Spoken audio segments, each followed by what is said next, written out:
Jimmy Kimmel. Ele é host, um desses Night Talk, ou Night Show, nos Estados Unidos. Ele comemorou a morte de Charlie Kirk e foi suspenso temporariamente. Estão querendo que ele tenha uma retratação. Ele está disposto a dobrar a aposta, né? Isso é medonho. Eu vou falar pra você uma coisa que é uma opinião minha, de alguns colegas meus aqui da iniciativa. Quando a mulher do Lula e o neto do Lula morreu, muitas pessoas falaram bem feito. Isso é algo muito medonho de se acontecer. Porque você desejar a morte de uma pessoa apenas porque ela discorda de você, esse não é o caminho. Se for a pessoa tiver morrer, que seja a hora da pessoa, mas não porque você a discorda. E no caso de Charlie Kirk é algo terrível porque sim, o atirador era uma pessoa de ideologia, ele era um antifa, ele tinha uma namorada trans, e ele denominava Charlie Kirk um fascista. Não, olha, eu vi vários vídeos dele para poder vir falar aqui. E tem muita gente fazendo uma simulação, falando, ele era racista, porque ele falava a substituição da mão de obra branca. Não, o que ele falava, aonde eu vi, ele falava que a mão de obra americana, às vezes usava o termo anglo-saxão, estava sendo substituída por outras mãos de obra. De fato, isso acontece. Por quê? Porque o americano não está querendo trabalhar nisso. Então o imigrante vem e trabalha. Ele estava falando uma idiotice? Tava. Por quê? Porque ele simplesmente não estava demonstrando conhecimento do mercado, que é no caso que os americanos não queriam trabalhar naquela área, o serviço sobrava, vinha imigrante e o imigrante trabalhava, porque era pouco remunerado e tudo mais. Enfim, mas isso, você chegar e falar que ele está sendo racista por usar esses termos, eu desconheço aqui vídeos onde ele falou. Eu vi vídeos onde ele fala que é importante você ter diálogo. Ele deu exemplo do casamento, que se você não tem diálogo no casamento, o casamento acaba. E outra coisa, ele não só falava, ele ia nas universidades, abria a tenda dele sem proteção policial e debatia com qualquer pessoa que quisesse debater com ele. Isso é democracia. Mas ele é difícil. Não tem culpa se o cara é afinado. Se você discorda de uma pessoa, seja mais afinado que a pessoa, estude mais que a pessoa e vá lá e exponha.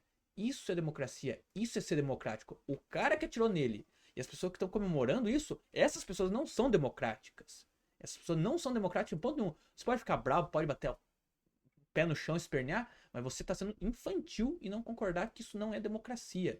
Democracia é dar o direito de todo mundo conversar. E ele dava o direito dos outros conversar. Se o cara que atirou nele achava que ele era uma pessoa de discurso de ódio, por que ele não foi lá debater e expor? Sabe por quê? Porque ele sabia que ele era uma pessoa sem capacidade, ele sabia que tudo aquilo que ele estava falando era ad hominem. Não tinha fundamento nenhum. Não tinha por que matar Charlie Kirk. Ele é uma pessoa democrática. Ele é uma pessoa aberta a diálogo. Ele ia até as pessoas e fazia o diálogo, como tinha que ser feito. Ele é difícil, como eu falei, ele era afinado, então estude mais que a pessoa. E vocês não percebem que quando acontece do caso que nem dele ter sido assassinado, isso só faz o discurso dele crescer. Vamos falar que o discurso dele é um discurso de ódio. Quando você matou ele, você transformou ele num mártir. Mais pessoas vão aderir ao discurso dele.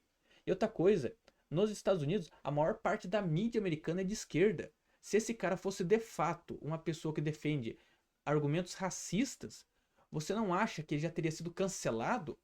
Uma coisa que eu vou explicar para você sobre a eleição americana. Imagine que nós temos uma régua. Menos 30 e mais 30. O zero é o centro. Na eleição americana, para você poder vencer, tradicionalmente, você não consegue cooptar pessoas do outro lado. Você tem que se aproximar do centro para você pegar mais e mais pessoas. Ou seja, essas pessoas que estão mais próximas do centro, que nem eu, que sou centro-direita, não votariam em uma pessoa racista, em uma pessoa homofóbica. Então, não faria sentido ele sair se expondo dessa maneira, se ele fosse de fato. Mas o que eu quero dizer, o outro lado ali vem, fala de matar, fala de assassinar. Então, o outro lado a gente pode dizer que é extremista. Eu sempre fui de um pensamento de liberdade de expressão para que deixasse que as pessoas se queimassem, né? Hoje em dia eu tô começando a me tornar contra isso. Tô começando a achar que a liberdade de expressão não deve ser o nosso objetivo máximo. Porque quando você chama uma pessoa de nazista e fascista, você está desumanizando essa pessoa, vai com uma pessoa com um intelecto inferior, que nem foi o caso do cara que assassinou ele, pensa que está fazendo um serviço social e vai lá e acaba com um pai de família. A gente tem, assim, muitos casos que vem acontecendo, isso inclusive aqui no Brasil. Um exemplo é o Arthur Duval, mamãe falei. As pessoas chamam ele de nazista, de fascista, sendo que ele tem ideias totalmente opostas do pensamento do nacional-socialista, do fascismo. Ele é contra o governo administrar a economia. E no nazismo e no fascismo você tinha o governo administrando a economia em mais grau ou menos grau, dependendo da situação. E ele é contra isso. Como é que ele pode ser um nazista? É muito fácil você ativar aquele botão de chamar uma pessoa de nazista, fascista e outras istas. Mas o difícil é você ir lá, ouvir o pensamento diferente e contra-argumentar. Ler um livro, alguma coisa. É muito fácil você fazer uma crítica. Eu quero lançar um vídeo essa semana onde eu vou falar o porquê, na minha opinião pessoal, o liberalismo deu certo. E nesse vídeo, se você estiver assistindo esse, eu sugiro que você procure assistir esse outro vídeo. Eu acho que ele vai sair não sei, na quinta-feira, onde eu vou dar minha opinião por que o liberalismo deu certo e você vai entender um pouco mais como eu penso. Quero agradecer você que está nos acompanhando. Peço que você não seja um extremista, seja aberto ao diálogo. Se você encontrar algum vídeo, de fato, não confie nas legendas, por isso é importante saber falar o inglês, isso é muito importante. Eu tenho certa dominância do inglês, então eu sei quando a legenda não está muito certa. Então, mande para mim, deixa o link aqui nos comentários, que se de fato ele tiver alguma coisa, eu vou chegar e falar, ó, foi aparecido vídeos onde Charlie Kirk, ele fala frases racistas. E eu quero deixar outro ponto de observação. Professor Rock, Peter Jordan, vou dar esses dois exemplos. São duas pessoas muito bem vistas no meio onde estão. E ambos defenderam Charlie Kirk. São duas pessoas muito bem assessoradas. Ah, eu não gosto do Rock, então vamos pensar no Peter Jordan. Esse cara é muito bem assessorado. Ele tem mais de 10 milhões de inscritos. Você acha que ele defenderia um cara racista? Pense, não é lógico, não é racional isso. Ele não tem esse posicionamento. Você daí vai odiar agora o Peter Jordan só porque ele defendeu? E se pensa assim de maneira, se você tem tanta certeza, você acha que é mais fácil você sozinho estar certo? Com uma coisa que você leu no WhatsApp, um artigo, alguma coisa? Ou toda uma equipe de pessoas profissionais já para fazer pesquisas, que é provavelmente a equipe que o Peter tem para fazer? Qual que pode estar certo, qual que pode estar errado? Seja humilde e pense por esse lado.